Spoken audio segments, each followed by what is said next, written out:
নমঃ ভগবতে বাসুদেবায়। জয় শ্রীকৃষ্ণ। রাধে রাধে। কৃষ্ণসঙ্গী রাধা কেন বিয়ে করেছিলেন আয়নকে, তো চলুন জেনে নেওয়া যাক। হিন্দু পুরাণে রাধাকৃষ্ণের প্রেম কাহিনী সবাই জানে। স্বামী থাকা সত্ত্বেও রাধা শ্রীকৃষ্ণের সঙ্গে বিবাহ বহির্ভূত সম্পর্কে জড়িয়ে পড়ে, আর সেই প্রেম কথা চিরকালীন অমরত্ব লাভ করে। হিন্দু লোকাচার যেখানে বিবাহ বহির্ভূত সম্পর্ককে মান্যতা দেয় না, সেখানে এই সম্পর্ক কিভাবে অমর প্রেম কাহিনী হিসেবে প্রতিষ্ঠিত পেল তা অবাক করে বইকি। পুরাণ কথা অনুযায়ী কৃষ্ণ আসলে নারায়ণের একটি রূপ, আর রাধা হলো লক্ষ্মীর একটি রূপ। রাধা কৃষ্ণের প্রেম মানুষের সঙ্গে ভগবানের চিরকালীন প্রেমেরই প্রতিচ্ছবি। রাধারূপী লক্ষ্মী কৃষ্ণের সঙ্গিনী হতেই মর্তে অবতীর্ণ হয়েছিলেন। তবে কেন কৃষ্ণকে ছেড়ে আয়ানকে বিয়ে করল রাধা? তাহলে চলুন একটু বিস্তারিত জেনে নেওয়া যাক। বিষ্ণুপত্নী লক্ষ্মী রাধারূপে মর্তে অবতীর্ণ হন বিষ্ণুর আরেক অবতার কৃষ্ণকে ভালোবাসবেন বলে। এর পেছনে রয়েছে একটি কাহিনী। উপকথায় পাওয়া যায় যে রাধার স্বামীর নাম আয়ন। কে এই আয়ন, যে মর্তে বিষ্ণুপত্নী লক্ষ্মীর আরেক অবতার রাধাকে বিয়ে করেছিলেন? আয়নের আসল নাম অভিমন্যু। গোকুলের কাছে জারত নামে একটি গ্রামে থাকতেন এই আয়ন। আয়নের পেশা ছিল দুধের ব্যবসা। আর এই আয়ানের বাবা হলো গোলা, আর আয়ানের মায়ের নাম জটিলা।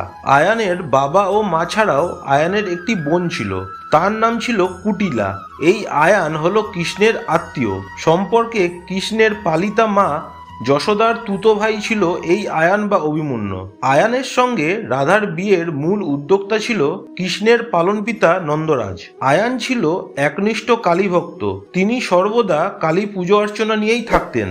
অন্য কোনো বিষয়ে আয়ানের তেমন আগ্রহ ছিল না, আর এই আয়ানের মধ্যে পুরুষ তেজও ছিল না। তিনি ছিলেন নপুংসক। এই তো গেল রাধার স্বামী আয়ানের কথা। এখন প্রশ্ন জাগে, লক্ষ্মীর অবতার রাধা, যিনি কৃষ্ণের চিরকালীন সঙ্গী, কেন আয়ানকে বিয়ে করলেন? গত জন্মে আয়ান লক্ষ্মী দেবীকে স্ত্রী হিসাবে পেতে ভীষণ তপস্যা শুরু করেন নারায়ণের। তপস্যায় উত্তীর্ণ হলে যেই দেবতা তপস্যা করবে সেই দেবতা বর প্রদান করেন। তো এমনই এক তপস্যায় উত্তীর্ণ হয়ে আয়ান নারায়ণের থেকে লক্ষ্মীর স্বামী হবার বর চান, কিন্তু নারায়ণ তা প্রদান করেননি, এবং নারায়ণ স্বয়ং জানিয়ে দেন এই বর প্রদান করা কোনোভাবেই সম্ভব নয়। অবশেষে ব্যর্থ হয়ে আয়ান তার নিজের চারপাশে আগুন জ্বেলে আরো কঠিন তপস্যা শুরু করতে থাকে।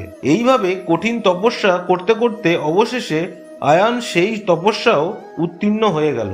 তখন বাধ্য হয়ে নারায়ণ আয়ানকে বর দেন পরজন্মে তিনি লক্ষ্মীকে স্ত্রী হিসেবে পাবে। কিন্তু নিজের স্ত্রী লক্ষ্মীকে পরজন্মে আয়ান বিয়ে করে স্ত্রী রূপে পাবে, এটা তো স্বয়ং নারায়ণ না মানতে পেরে আয়ানকে পরজন্মে নপুংসক করে পাঠালেন। তাই আয়ান রাধাকে স্ত্রী হিসেবে পেলেও তার মধ্যে স্বামী স্ত্রীর কোনো সম্পর্ক ছিল না। তো এই হলো কৃষ্ণসঙ্গী রাধাকে কেন বিয়ে করেছিলেন আয়ান।